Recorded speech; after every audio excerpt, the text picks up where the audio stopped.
I'd lived on Hawthorne Lane for 5 peaceful years before the HOA started making noise about my garage. It wasn't even a big structure, just a converted unit behind my main house where my nephew Evan lived. He was a quiet kid studying architecture, barely made a sound, and helped me maintain the yard. But apparently, the presence of a person living in what they called an unregistered dwelling had rattled someone. One afternoon, I returned from work to find a folded paper taped to the garage door. Unauthorized structure immediate action required, it read, signed by none other than HOA President Margaret Fields. She was known across the neighborhood for her uncanny ability to detect violations from half a block away. I knocked on her door to clarify, but she didn't answer. Later that evening, she sent an email filled with highlighted sections of HOA rules, claiming the garage was being used illegally for habitation. I replied simply, "It's not illegal, it's permitted." That was the first crack in her perfect control. The next morning, as I left for work, I saw her standing across the street with her phone out, taking pictures of the garage like it was evidence in a crime. That's when I decided this wasn't just a misunderstanding, it was about power. A week later, I received a formal invitation to an HOA compliance review. I showed up at the clubhouse, where Margaret sat with 3 board members. The air smelled like coffee and tension. "Mr. Lawson," she began in her signature rehearsed tone, "we have received multiple reports that your detached garage has been converted into an illegal rental." I smiled politely. First, it's not a rental, it's family housing. Second, it's been legally permitted for accessory dwelling use since 2020. Her expression faltered slightly. "We've reviewed the HOA charter," she countered, "and no such conversion is allowed." "That's the thing," I replied, opening a folder. "Your charter can't override city zoning laws." This permit, I held it up, was approved by the City of Maple Ridge Planning Department. The board members exchanged uncertain glances. Margaret frowned. "We will need to verify this," she said tightly. "Until then, you are ordered to vacate the structure."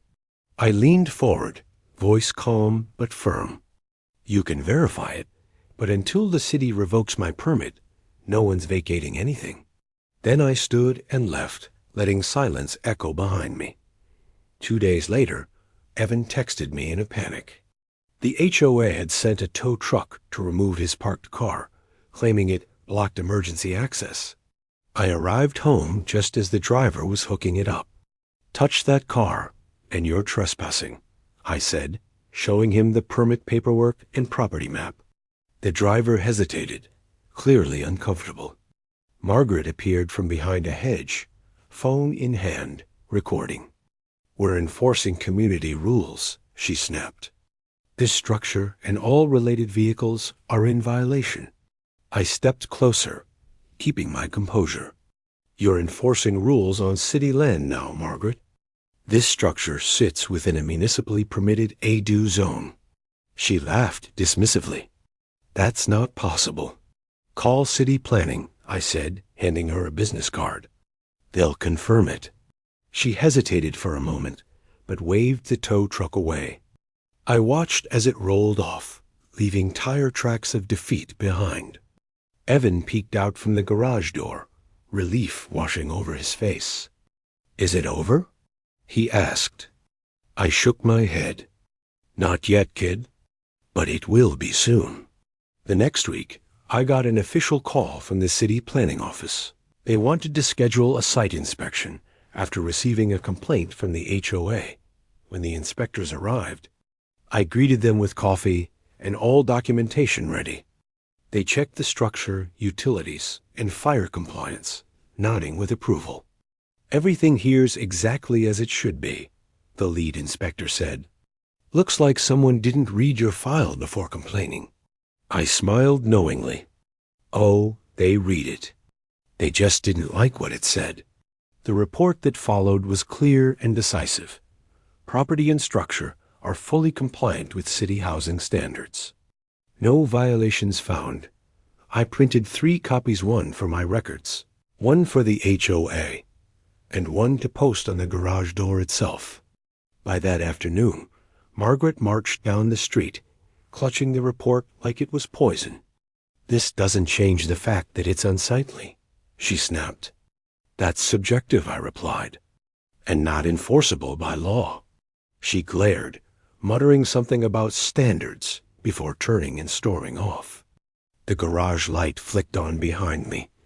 Evan working late again. That simple glow felt like Victory Dot by the weekend. Word had spread through Hawthorne Lane. Half the neighbors sided with me, tired of Margaret's endless enforcement crusades.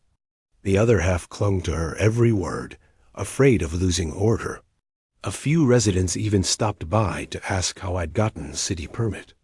"It's called doing things legally," I said with a grin. Margaret, meanwhile, doubled down, sending out mass emails claiming my illegal tenant endangered neighborhood safety. When that didn't work, she called a special meeting to amend the bylaws, trying to outlaw all converted dwellings. But when she presented it, the city's own letter of approval shut her argument down. "You can't vote against state law," one resident pointed out. For the first time, Margaret looked cornered. Her power was slipping, and everyone could see it. She slammed her folder shut and ended the meeting early. I walked home that night under the warm glow of streetlights, feeling something I hadn't felt in months' peace. A few days later, I noticed a for sale sign in Margaret's yard. The rumors spread fast apparently. The HOA board had asked her to step down after multiple complaints about her misuse of authority. Her departure changed everything. The new interim president, a retired school principal named Joyce, called me personally. "I want to apologize," she said. "The board went too far. We'll be focusing on real issues from now on." I appreciated that. Evan came out of the garage, wiping paint off his hands. He'd been sketching his next project. "You think she's really leaving?" he asked. "Looks that way," I said. "And maybe that's for the best." For the first time, the neighborhood didn't feel like a battlefield. It felt like home again. People waved when I passed. Some even offered to help repaint the garage, turning it into a small community project. Funny how quickly fear turns into fellowship once control is gone. Months later, the garage looked completely new, fresh paint, new windows, and a tidy garden Evan had planted out front. The HOA transformed too. Rules that once suffocated residents now served the community. Joyce pushed for balance, transparency, and communication. One evening, as the sun dipped low and the garage lights came on, I stood outside, coffee in hand, watching Evan's silhouette through the window as he drafted plans for future home structures that blended beauty with function. My phone buzzed. It was a text from Margaret. "You were right." I lost sight of what mattered. "Good luck with your projects." I smiled faintly and typed back, "No hard feelings." Sometimes you don't win by fighting. You win by standing your ground with truth. As I walked back toward the house, the warm light of the garage followed me, a small symbol of what happens when you build something right, even when the wrong people try to tear it down.